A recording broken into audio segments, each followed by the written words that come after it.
Thanks very much. Can I say, first of all, what an outstanding meeting I think it has been so far from the contributions from the top table.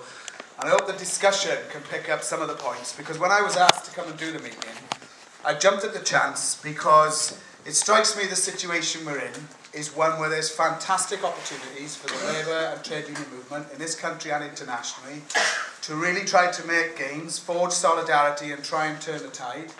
But there are equally the most incredible dangers that could actually divert our movement and take us backwards decades. And in many ways, therefore, the type of discussion that we're about to have is critical that we have in workplaces, in university colleges, the length and breadth of the country, in order that we articulate the vision that we have and make it clear about what dangers actually exist. But starting from the reason to be optimistic, two things have happened to me in the last 24 hours that actually made me very optimistic. First of all, there was a TUC Executive Committee this morning, normally very depressing. It was quite depressing this morning. However, we debated nationalising the banks. Now, I have to say, when the TUC Executive is debating nationalising the banks, it makes me think we may be on the cusp of something. Yesterday, I did an annual general meeting in PCS in the north of England, in a workplace which was Revenue and Customs. I can see Anna there. I'm not going to say anything bad about Revenue and Customs, but it is not necessarily where you think workers who are socialist, who are at the cutting edge of our movement, necessarily all reside. In fact, it was made up of people who in many cases have worked in the civil service for 20 or 30 years. 150 of them came to the meeting. A motion was moved at this annual general meeting where the person who got up and moved it said this is about the crisis of capitalism.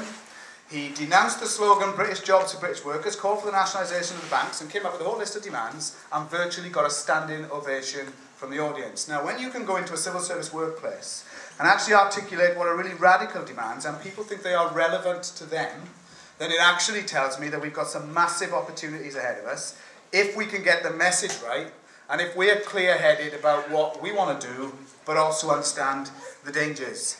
And I say that because I've never known a period like this, whether as an activist for 21 years or since I've been General Secretary, of actually thinking things could swing both ways. And therefore the intervention that we make and the arguments that we put forward could be crucial in persuading people about the type of movement that we want, the type of struggle that we want to see and the outcomes we want, and those that we want absolutely nothing to do with. So there's three things really I wanted to talk about under the theme of the meeting, which is we need unity. Because if you say you need unity, it must mean that you're worried about being divided. And there's three issues that I want to talk about, which exactly will raise the question in the current crisis about how we could be divided. One is the question of British jobs for British workers. One is the question of the divide that is going to be played ruthlessly to divide public sector workers against private sector workers. And the other one is the divide that people will try to make between those who are employed and those who are vulnerable and use the welfare state, who will be stigmatised as scroungers, which we'll all get tough with. Now, I picked those three, there's others, because they are all three that are in our faces now, that we have an opportunity to put clear demands now, and we have the opportunity to make a progressive sort of campaign around. On the other hand, they could be ones that see us absolutely divided and see us set back. I think we have to recognise that when you look at the figures that we've heard about tonight, many of us haven't seen a period like this. I mean, just look at some of the figures that we wrote down before we came. If you look at the size of all the money we're talking about, given we've had the last 10 years been told there's no money for anything, you know, whenever we've asked for public sector workers to match inflation, no money. State pension should be increased, you know, so there isn't poverty, there's no money. When we're told about why we don't want privatisation, fund the public sector, there's no money. When you look at the figures, they're truly astonishing. Just in terms of the bailout of the Royal Bank of Scotland, Lloyds, TSB and HBOS, the taxpayer put in £37 billion. That's just for three banks, 37 billion. As of today, the value of the shares that the taxpayer essentially bought are now only worth 25 billion. So there's already been a loss of £12 billion worth of taxpayers' money in the last 3 months in terms of bailing out those particular banks. Peter Mandelson's recently committed himself to a further £20 billion of government funding to underwrite loans to small and medium-sized businesses. More breathtaking, Alistair Darling's plan to underwrite the toxic debt that currently exists in this country could rise up as much as £200 billion. Now just take those three figures together, that is £250 billion. Now the government have been able to promise it or find it when it felt it needed to. What could you actually get for some of that money? Well, here's something that's pretty startling. If tomorrow we increase the state pension, which is derisory at the moment, we increased it not to £115 a week, but we increased it by 50%, which would be an extraordinary rise for our pensioners who clearly deserve it. It would cost 18.8 billion. Now what all of this tells us is about the priorities under a capitalist system where this government, which is, you know, absolutely pro-capitalist, that is government that will do anything to keep the markets happy, doesn't take much money to let our pensioners live a retirement of dignity, but we can't afford it. We can afford hundreds of billions to bail out banks and in order to, as they see it, stabilise the financial system. Therefore, the logic, I think, of that is that we have got to make the argument to people the money is there, the money should be used for the things that we think are important, and then we need people to start articulating it. And that brings me back to my starting point about there's reason to be optimistic, because I think everyone can see it. I think when you talk to health workers, teachers, unemployed, they sit back and they think, well, there's money for bankers, there's money for people who have caused an almighty mess, but there's never any money for us.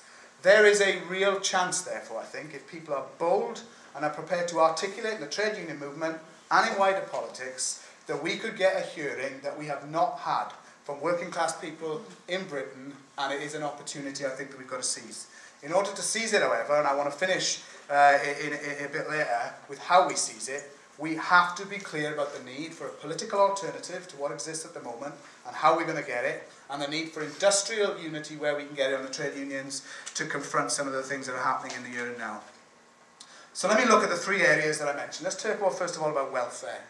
Because it ain't getting much coverage about the fact that what the government is currently doing to the welfare state is something that is so draconian, such an assault on the most vulnerable people in this country, that it is breathtaking. Even more breathtaking when you consider that in 1985, when Margaret Thatcher was Prime Minister and Geoffrey Howe was the Chancellor, she sought to introduce something called workfare, which if you don't know means you have to work in order to get your benefit, something that had been tried in Ronald Reagan's America, and the Tory cabinet revolted and stopped her from doing it. Fast forward to the year 2009, the Labour cabinet, without any opposition whatsoever, is now putting a bill through Parliament that means people, quote, will have to work for their benefit once they have been unemployed for 2 years. The work that they will be asked to do will be menial tasks in communities, and they will be paid £1.73 an hour, which is job seekers' allowance for full-time work, and if they don't do it, their benefit will be stopped. Now, when you actually think about this, you actually think it can't be true. It can't be true. Surely somebody would have the gumption to oppose it. No. James Pennell, the Secretary of State, who I have to say ranks up there as the biggest shit to ever walk. James Pennell, when I challenged him on how he would feel about being the only Secretary of State since the war to abolish the safety net, stuck his chest out and said, I would be proud to do what is right. The people in this country have a generous welfare state, and it's about time they started to earn it. The fact that unemployment benefit and job seekers allowance and benefits generally in this country are about 60% of the value in our major European competitor countries, as it's been seen in the European Union. Derisory levels of benefit. In addition to making people work for their benefit, they will ask lone parents with kids as young as 3 to be active in the labour market to seek work. Otherwise, there will be sanctions put on their benefit, and they're introducing draconian new rules for those who are disabled or unable through health to go to work to lose their benefit. To cap it all, they're bringing in the private sector and charities to do this work because they say this is work that only the private sector can be good at. I don't know if you noticed over the weekend, but they're in crisis with this because the private companies who are going to be paid for by results have suddenly said, unless you give us half the money up front, we can't do it because there's no jobs there to put people in. Well, hello, this is exactly the point that we've made to the Labour government about how disgraceful all of this is. And I tell you what, one of the reasons they're getting away with it is that they've had private polling done that says 90% of people in Britain think that the welfare state is too generous and it's about time we clamp down on people who they see as scroungers. Where that takes you is to stigmatise whole communities, whole parts of the country where there's no vacancies whatsoever, because you go to Merthyr Tydfil, which is the one that they always mention, where I went to school, there are no jobs in the local community. What jobs there are, like hoovers, are now being shut down, people thrown on the scrap heap. There are no jobs. But it doesn't count for anything with these people. Well, there's a new phenomenon that's just hit town that maybe means we should do some of our own opinion polling.